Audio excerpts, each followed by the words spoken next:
честь столетия прибытия первого пассажирского поезда на железнодорожную станцию Вурнары был открыт памятный камень. А под руководством заведующей историко-краеведческим народным музеем Елены Шариповой была подготовлена фотовыставка в черно-белом стиле «Старые Вурнары». С этого времени было принято решение использовать фойе железнодорожного вокзала как выставочную галерею. В рамках этого проекта было 7 выставок организовано.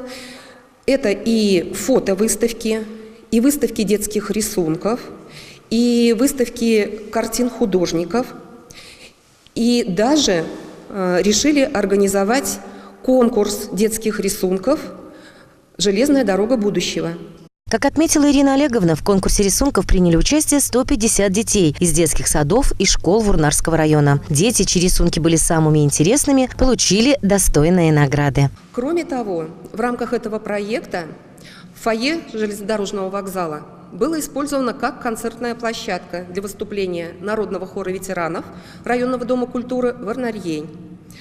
Они выступали здесь дважды, здесь очень хорошая акустика.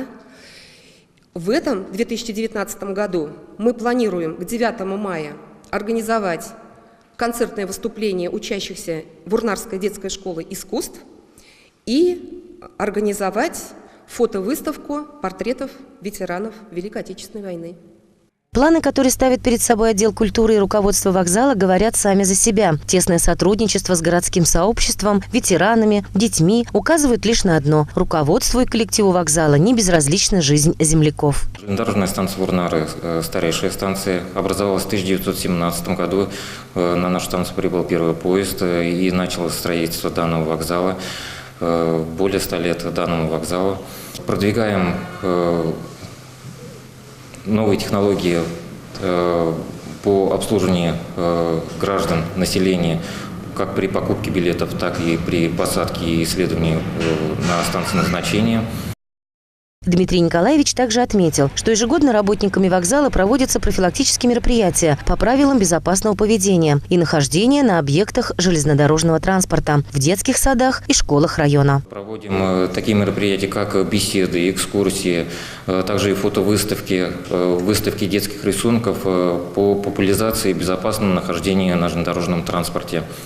Вот, например, в 2018 году провели конкурс рисунков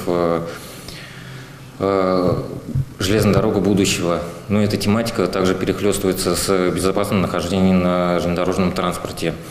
По словам дежурного по залу железнодорожного вокзала Александры Александровой, пассажиры с удовольствием знакомятся с выставкой. Тут они узнают знакомые лица, делятся впечатлениями и воспоминаниями. Выставка также представляет неподдельный интерес и для иногородних пассажиров, прибывающих в район. Марина Баринова, Вениамин Григорьев, Павел Павлов, Вурнары.